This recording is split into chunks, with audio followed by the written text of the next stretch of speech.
All right. Here we go for another segment of No Friday Foolishness. So I thank you all who will be joining in. Again, brief and to the point, just something to close out the week with my book, No Friday Foolishness, that recently came out in November. Get your copy. Premier self help reflection book. Supreme One, edu- edutainment. Um, Thanks for joining me tonight in the Counselor's Corner. So again, I'm your host, David Lorenzo Glover, aka the Controversial Counselor. So let me get to it. Marcia, thanks for joining. So this is segment number 4, dealing with relationships from my book, No Friday Foolishness. So this point is when you care for someone, you are willing to have their back no matter what. Who can you count on to help you get to the promised land? The call in number is 605 313 5375. The code is 268328. And it's up above, so I will not be typing it in. So here's what was written in the book. When you care for someone, you are willing to have their back no matter what. Who has your back? And here's my breakdown from the controversial counselor's perspective. Supporting each other is one of the prerequisites that contribute to the substance of any relationship. If you don't have people in your corner to fill in the missing pieces that you can't cover, then what is the point of holding on to them? Who can you count on to help you get to your promised land? So again, key point in there. You can't, um, and thank you, Supreme One. You can't be in a relationship, any kind of relationship, whether it's intimate, sibling, that one person um, is doing everything, and you can't rely and count on someone else to help you out. There's too many of us in those type of relationships, and you're comfortable in those positions, and you just let year go by, each year goes by without any changes. And we already know if you keep doing what you're doing, you're gonna keep getting what you're getting, and pretty much doing the same thing without changing anything is the definition of insanity. So a lot of people are crazy like relationships. Did somebody come in? No, it's just a break in the music. And by the way, I don't own any rights to this background music. So we're going to look at that. But before I jump to that, I just wanted to kind of speak on. I made a post earlier, and it's a part of my self help development. The same thing I hope that people would get out of this book.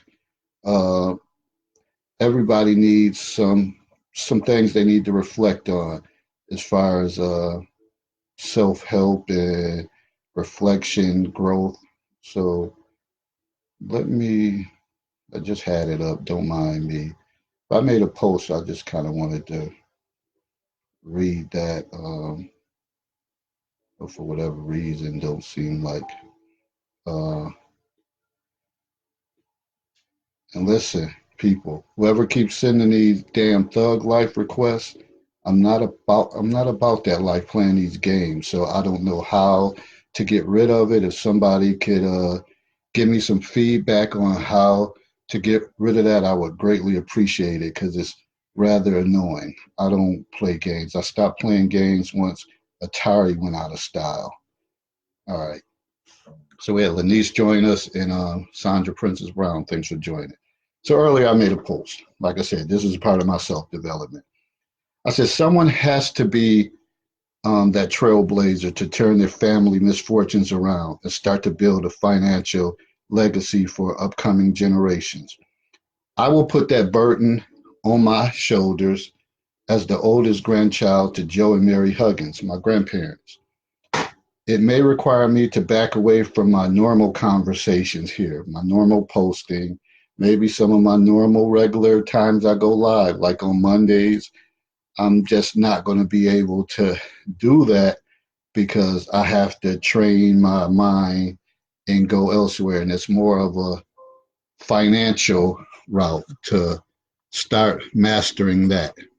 Now, we all think we got a plan financially until you get older, until some major crisis situation happens, and then you realize, like, damn, I wasn't prepared for it.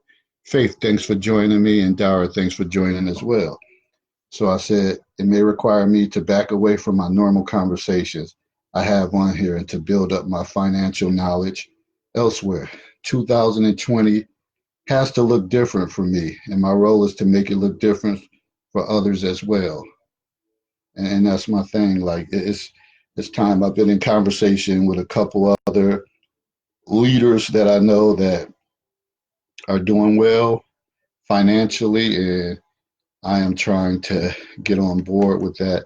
So it's going to require a lot of reading, getting prepared to take a test. And I'll tell you more because I'm going to count on some of you, my regulars, that we need to build a team and we need to turn things around because we know what's coming in the next 4 years in this presidential stuff. Like things are going to change financially for people and we have to be prepared. Mindy Morales, thanks for joining. Christine, Kate James, Reverend L, thanks for joining me tonight. So that's that. So, like I said, I'll probably be putting my time because also sometimes I don't feel appreciated as well by some. So I just feel like I need to focus on other areas, and it's only so much time in a day. And you know what? This requires a lot of time when you come up with shows and you do posts and stuff and you do research. It's a lot of time, and I'm not one to just go around recycling posts or go around stealing memes. And I try to be authentic with mine. So it takes time. Anybody know me? I'm up late, and also, and I have to rise early. I work at a middle school, so I'll be beating myself down. But I think I need to put that time elsewhere. And I'll still be available. I'm still going to drop posts here and there, but I'm not going to be putting that much time trying to build up shows um, or discussions when I could be doing something else. So that's that. If you have any questions, just inbox me later. All right. So back to the original thing about pretty much who has your back. Who has your back in relationships? If we want to focus on intimate relationships, and if you think back to relationships that you had, did each of you have each other's back? And one of the things we always talk about in relationships is interdependence, where you build off of each other's strengths and weaknesses, but you support each other. And I think it's a big thing that a lot of people are in relationships that they're not getting supported. They're living with someone or they're with someone, but they're just existing. It's not working. So, how do you know when you have someone that's has your back? I'm gonna talk about 5 quick points. Got my notes. Number one, that person being honest with you. When somebody is being honest with you, it doesn't mean necessary, and this is basic information, and that's the thing. Sometimes we got to go back to the basics. It doesn't mean that they agree with everything that you say. You may have an idea, you may have a vision, but you need sometimes that no man, that person to tell you, nah, you got to think deeper, or you might need to go another direction because I don't think that's going to work. And this is why I don't think it's going to work. See, sometimes it's also the tone and deliverance when you with someone, but you don't agree with things they're doing. It's the way that you approach it. If you kind of just shoot it down after they come with this, they're so excited about the news, and then you're one to kind of like, oh, that shit sounds stupid or that ain't gonna work. Then obviously they're gonna have an issue and it's going to be some resentment. But you need someone to be honest and keep it real with you. And when you're with someone that's keeping it real with you and you're on the receiving end of that, you have to be able to take constructive criticism and be able to handle it and be able to look at that person and say, I know they have my best interest at heart. So maybe you'll go back and reflect and say, yeah, they're right. They're right. I'm going to have to kind of retrain my thoughts or do something different. So you want to be honest. You just don't want to agree like, go ahead, baby. I support you, whatever you do. But knowing their vision is killing your household expenses, it's putting you in the bind. You don't want to have to call on Nate when you're in the bind. Herbert Lewis, thanks for joining me tonight in the Counselor's Corner. Hello, Tyra. How you doing? Thanks for joining me tonight in the Counselor's Corner. And remember, I'm only going to be on here for about a half an hour. But if you got something to say and you want to call in with a brief statement. We can't have that long, drawn-out stuff on and no Friday foolishness. So that's being honest. 2, protective. Of course, when you're with someone, you want to protect them and you want to have their back.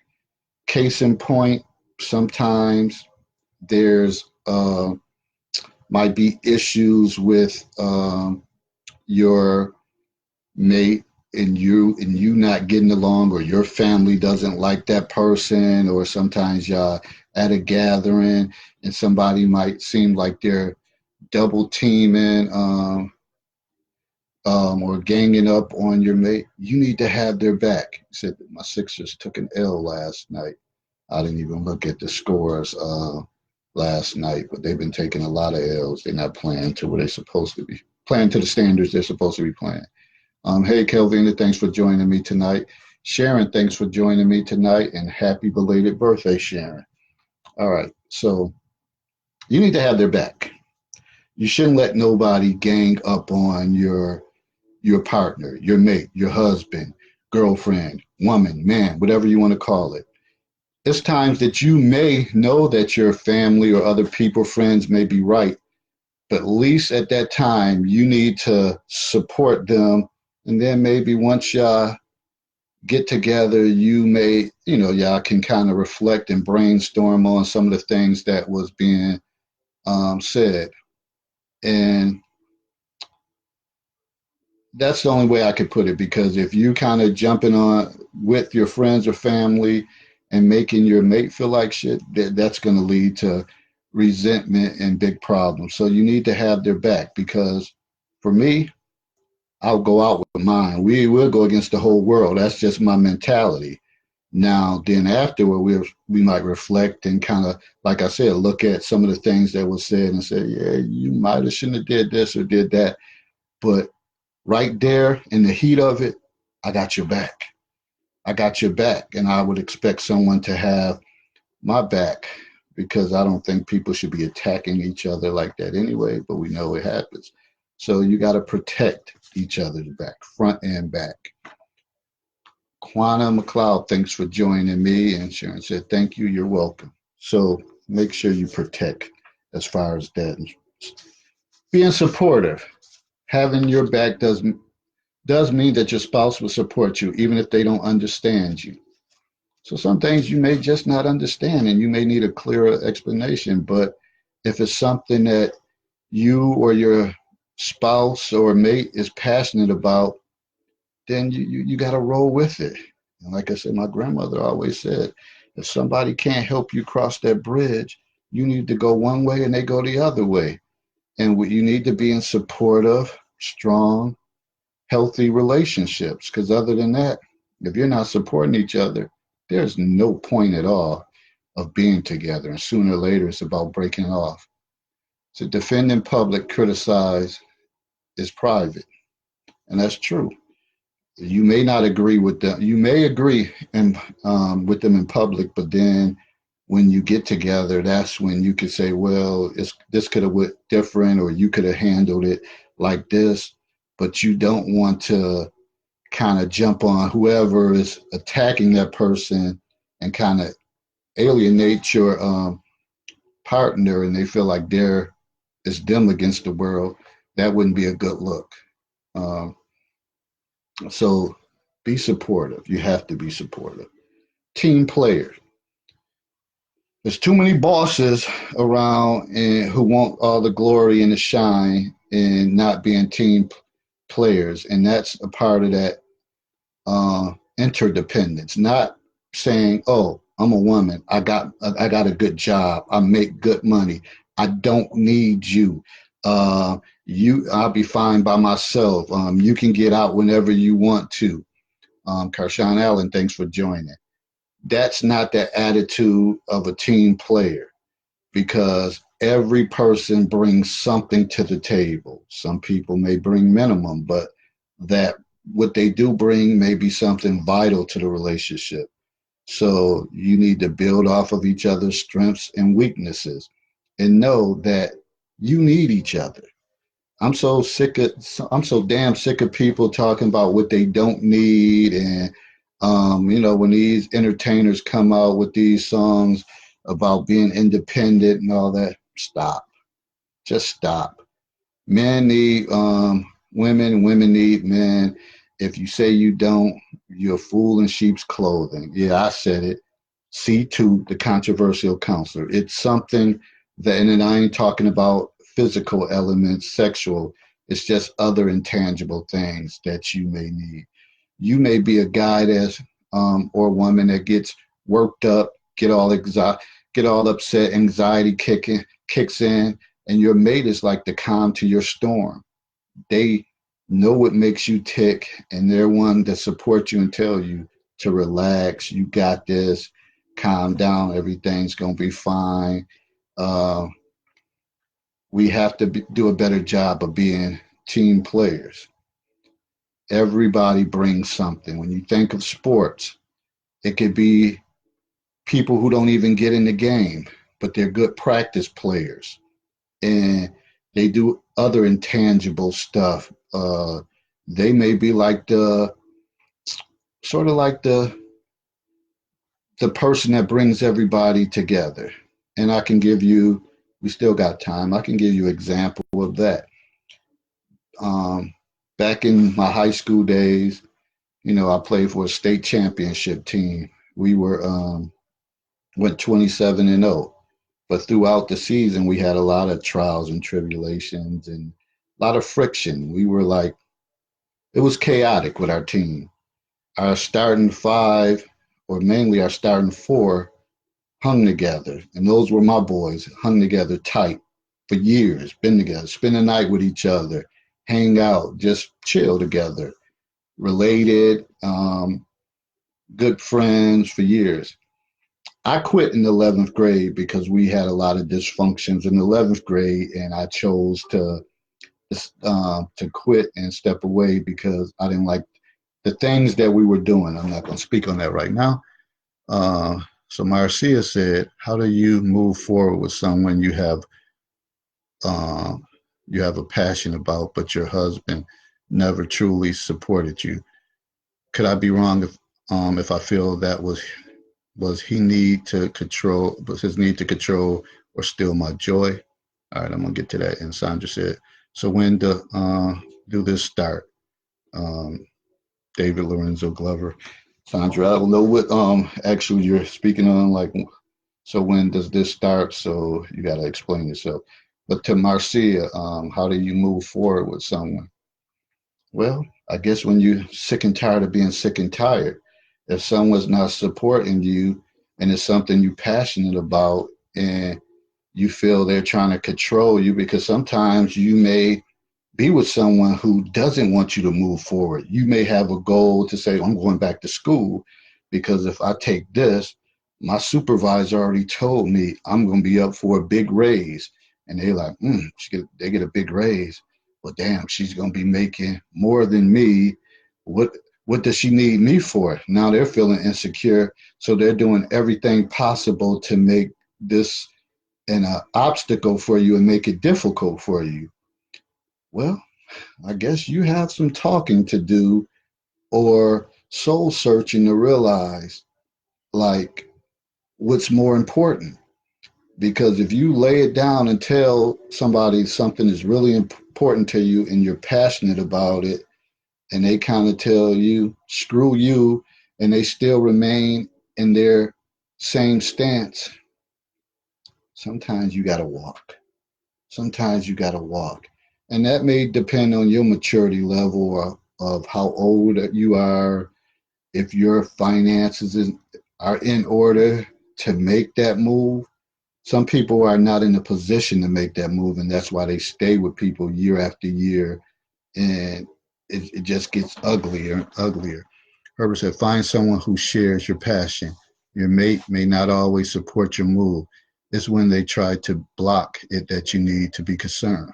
And that's pretty much what I was saying. If they're continuing with their stance, uh, then you got a decision to make. Sandra said, when stand by your mate's side. Well, I think you want to stand by their side. If y'all serious and y'all together, you want to stand by their side. I mean, there's going to be some conversation. There's friction with any when it's more than one person. But if they're sound and they're good to you, and you know that usually when they have a goal or a passion, they attempt to make it work and they work hard to do it, then you know, like, okay, you're there for them, and you find out ways how you can help them um, get there. Case in point, if it's a woman and you decide, well, I got to go to school, and y'all got children together, well, obviously that man's going to have to pick up slack. He may have to cook. If he's not one who cooks, those nights you're in school, he may have to do takeout or something like that. He's going to have to pitch in and help you out so that transition for you can be that much easier. If he say, well, I don't know who the hell gonna feed the kids, or you better prep these meals and make them because I don't do that, or I don't do that. I don't homework. Who's gonna help with homework? I don't have time to run your daughter to the dance class and all this stuff. Then that, if you're married and there's kids involved, that might be a little more difficult situation. You're going to have to really put a plan in place, then decide to make a move.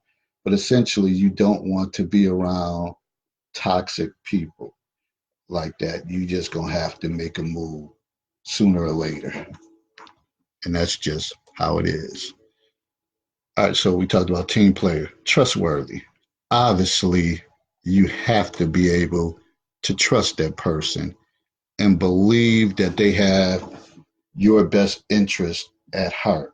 And if they don't, or when you're passionate about something and their response seems to be negative and not for you, those type of people can't be trusted, or they know you have to be somewhere and it's something important and you're relying on them to come home, or maybe if you don't drive and they have to get you there and it's always something, you're pretty much standing alone.